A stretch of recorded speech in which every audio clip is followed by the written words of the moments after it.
Hello, my name's Philip Dawson and I'd like to talk with you about assessment as learning. How can we make assessment lead to learning, be a valuable learning process in and of itself? We'll start off by, well, why is assessment important? Students can, with difficulty, escape from the effects of poor teaching. They cannot, by definition, if they want to graduate, escape the effects of poor assessment. Whether the student likes it or not, they can dodge your classes, they can not do your online activities, whatever. They've got to do the assessment to get through your course. So assessment is sort of this mandatory thing that we make them do. That's part of why we think it's such a great opportunity for learning, because it's our one true way we can catch all of the students. So in this video, I'd like to talk with you about how we can turn assessment into a great learning opportunity. And because we're focusing on that, it has an incomplete understanding of assessment. In the other video, I talk about assessing learning. Designing, specifying, certifying. We talk criterion reference, we talk plagiarism, etc. But in this one, we focus on stuff that makes learning happen. Formative versus summative, rubrics, peer assessment, and sustainable assessment. So what role does assessment play? Well, formative assessment for learning, summative assessment for certification. This is a repeat of the other video as well.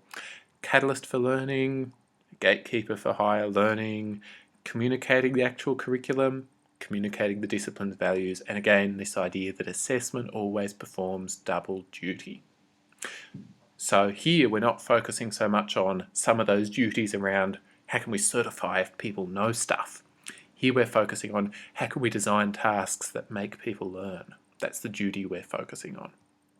And again, I'll preface this discussion of assessment with the idea that research into assessment practice in higher ed is limited, often generated by a local problem or situation, rarely tracking something major or substantial or multiple studies of the same thing, and it tends to be suggestive and ambiguous. Not easy to draw implications from.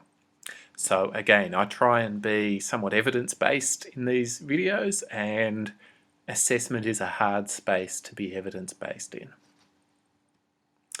So, if we are talking about assessment as learning, well, what might be some characteristics of it, or how could we make it happen?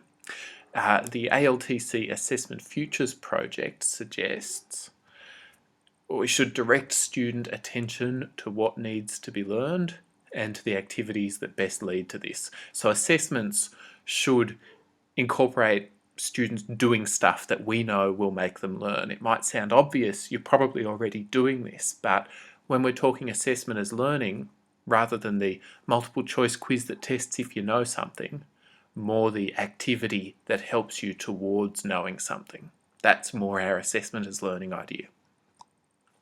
Tasks should be significant learning activities in themselves, not minor things. That multiple choice quiz is not really a significant activity in itself. There's not significant learning happening there. It actually, if you go away and research about how we design multiple choice quizzes and what happens if people get the wrong answer, if you get the wrong answer in a multiple choice quiz and you're not immediately told about it, there's reasonably well-researched risk that you're going to learn the wrong answer. You're going to learn the answer that you gave. So a multiple choice quiz is not that sort of significant learning activity and can sometimes be the opposite. Assessment as learning should require substantial involvement over time. Hours, over days or weeks or months. Not a one-off, not a short term, long term. And assessment as learning is designed in an interlinked, constructive, organised and coherent sequence. Let's unpack that a bit. Interlinked, we have this idea that we have multiple tasks in a unit and that these might feed into each other, that what I learned from the first one I could apply in the second one, or they might even be more closely linked. There might be an ongoing narrative or story or the development of an idea or project. And that's our idea of sort of a constructive, building, organised, coherent sequence.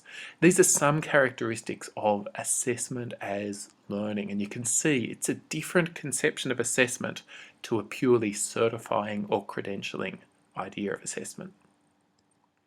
So let's look at a couple of common assessment scenarios. Hopefully this one doesn't exist anywhere anymore, but I suspect it may still exist. We have the semester of classes, we have the 100% final exam, we have the grade. I mean, that's wrong for a whole bunch of reasons. That's not our assessment as learning. That's not a sustained engagement, building up some things. The 100% final exam, I don't think you would call that a substantial learning opportunity unless you're sort of learning about exam anxiety. Okay, well, let's break it down. Let's have a semester of classes. Let's have outcomes 1, 2, and 3, and then a test on outcomes 4, 5, and 6, and then a grade at the end. So we've split it up. We've got, now a few outcomes in an assignment and the other outcomes in a test. Have you ever taught a unit like this or been in one and got to the point with that test and not been sure if you know the right stuff? Or alternatively, got a kind of crappy mark in that outcomes 1, 2, and 3 assignment, learned a lot about it, and by the end of semester knowing it really well, and feeling that your earlier grade on that assignment doesn't reflect what you now know towards those outcomes. These are some of the problems in this scenario. So why might this be a little bit better? Well, let's say we've got topic A classes, outcomes 1, 2, and 3, which are about topic A, in some sort of an in-class assessment, and then an assignment on it, and then an exam on it. And each time we're covering off on the same outcomes, maybe in different depth, maybe in a different way. Or let's say we have outcomes 1, 2, and 3 classes, an assignment plan based on those outcomes, which isn't worth anything, an assignment based on them, and then an exam based on them. So why might these be better than the previous ones? Well, the issue is that the first example was purely summative, and the second example involved some formative feedback. So what's the difference between these two? The summative is primarily for grades and credentials. If all you care about is grading, knowing if people know something, then maybe the 100% exam is actually okay, because you can be sure if someone knows something if you've made them sit down for 3 hours and tell it to you. Formative, on the other hand, is primarily for learning. It can be grade bearing. You can have formative tasks that give you grades, but it's primarily for learning. It's a focus on feedback.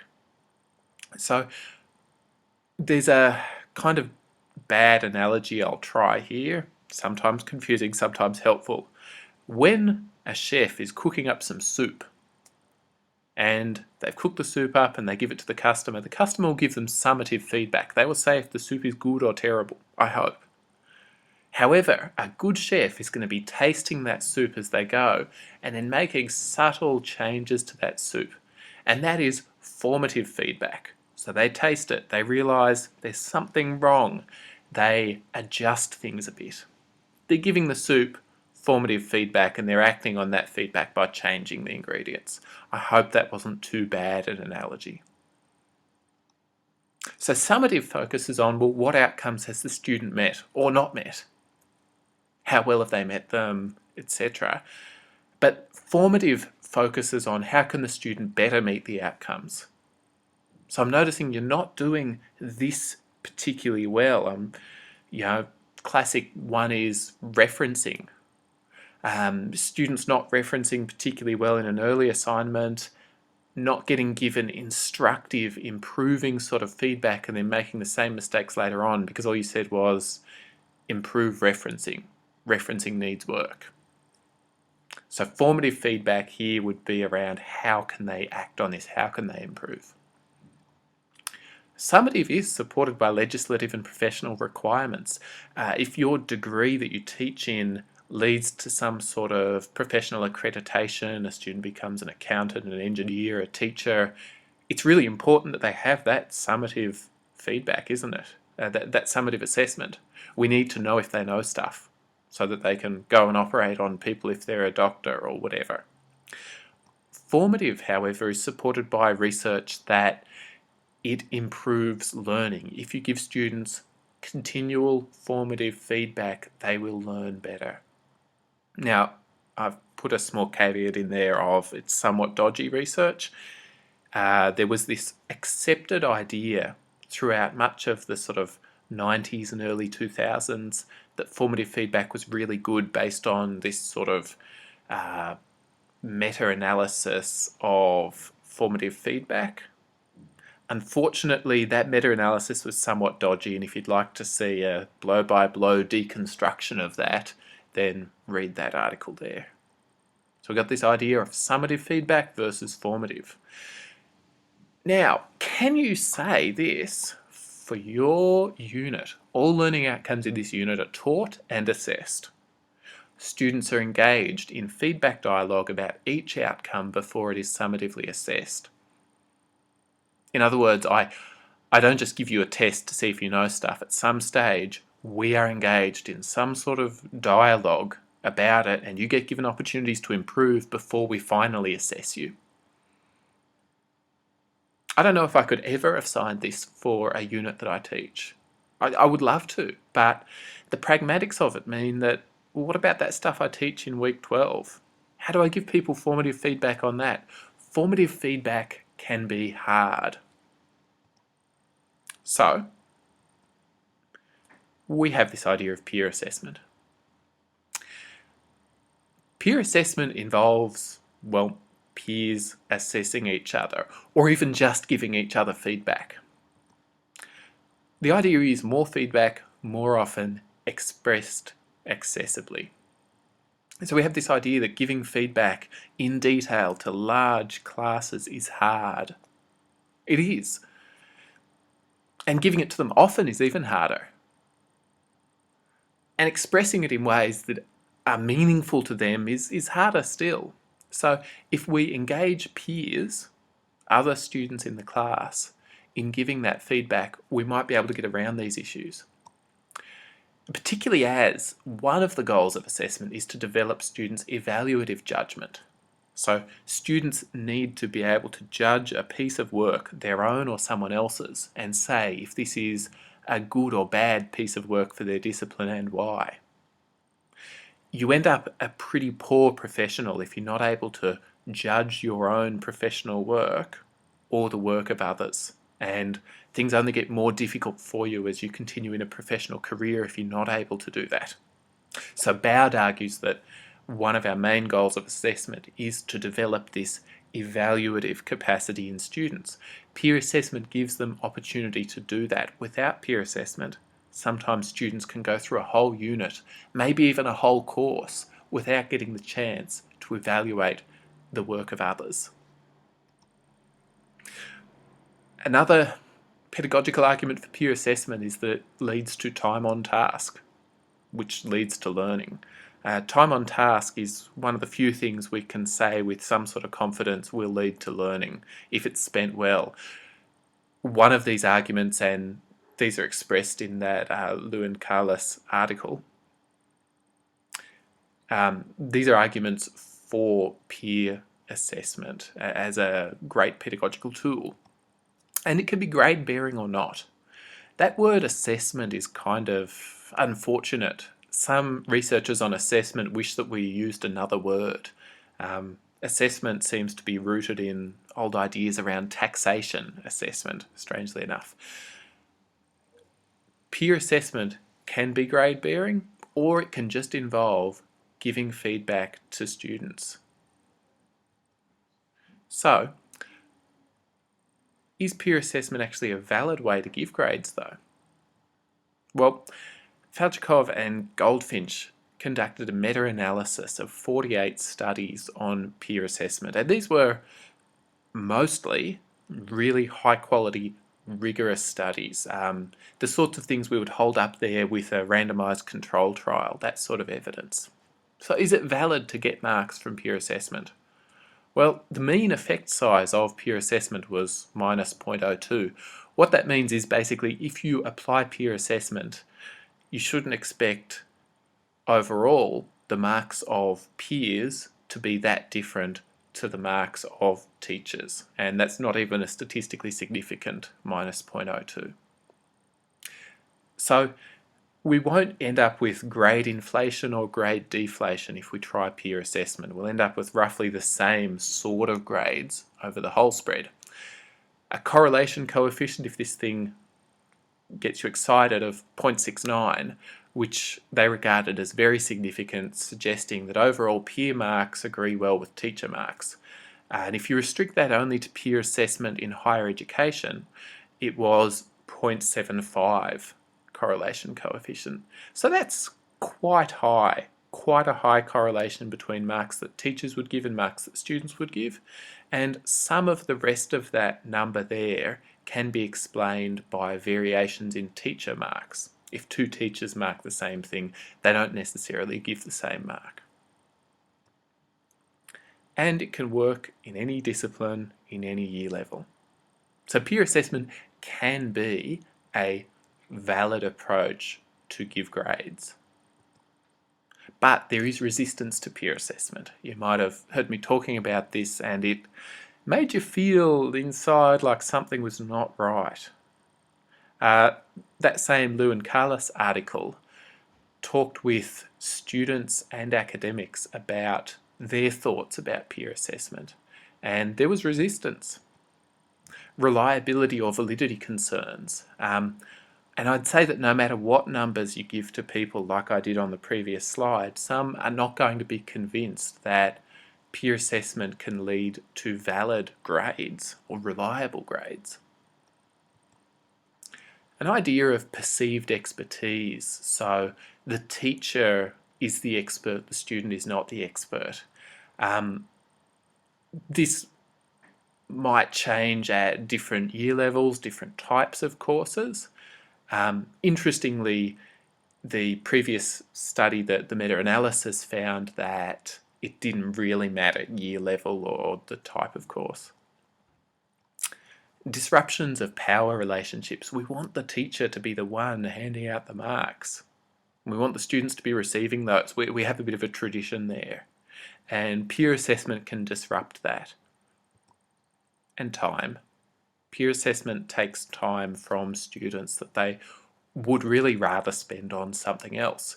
I guess the flip side is that, as we said before, peer assessment leads to time on task. So it's a case of students wanting to do something else with that time and the teacher viewing peer assessment as a pedagogically sound use of that time. So here are 4 really valid, common concerns that students and teachers have about peer assessment. So it's not a black and white thing. It's not universally useful. It is useful in some circumstances. So where might it fit? Well, if we look at a sequence like this, peer assessment is probably a pretty safe bet around about here in this in-class assessment. Maybe we can find ways to get that be peer assessed, or even just peers giving feedback to each other on it. Or this 0% assignment plan might be peer assessed. Something else you come across in the assessment as learning space is assessment rubrics. We love rubrics. They're a way to simplify the messiness of marking, judgment, down into something that's kind of more quantifiable or communicable between us. So the ideal assessment rubric indicates how students can demonstrate their achievement of each outcome and is given to students before they start doing the task. The ideal rubric can be understood without interpretation. It doesn't require the teacher to explain each little bit in it. It describes levels of achievement that are meaningful. If you've ever seen a rubric and it's got standard of writing, poor, acceptable, good, excellent. What on earth do those mean? They definitely mean different things in different contexts. The first year electrical engineering good writing is going to be really different to the fourth year English language studies good. So levels of achievement need to be really meaningful and unpacked and discussed with students. And they can be used by the self or the peer. So an ideal assessment rubric, students can fill it out before they hand in the task and have some sort of an idea where their work fits. And the ideal assessment rubric is specific to a task. If someone ever says to you in your faculty land that the faculty will use this assessment rubric, or the school will, or our course will always use this assessment rubric, I worry they have not a very substantial understanding of what rubrics are for. Rubrics need to specify how achievement is measured for a particular task. They are not useful across many tasks. They are not useful across multiple year levels or units. They're useful for one task. Resist generic rubrics all you can. So we talked about the poor, good, excellent on rubrics. I guess another challenge we have is, do we want breadth or depth as we go to those higher levels on rubrics? Do we want students to show us more stuff? Say we're going multi-structural level stuff. Do we want them to have more lines, more things in that multi-structural outcome? Or do we want them to show us learning at a higher level? This is up to you, really. Word limits can get complicating though, and can make it so that breadth is not really an option. So have a think about that and think about rubrics in the units you teach. Do you reward higher level learning outcomes or just more breadth? I'd like to finish with the Assessment Futures site. The whole site is really fantastic, accessible. I encourage you to have a look at it.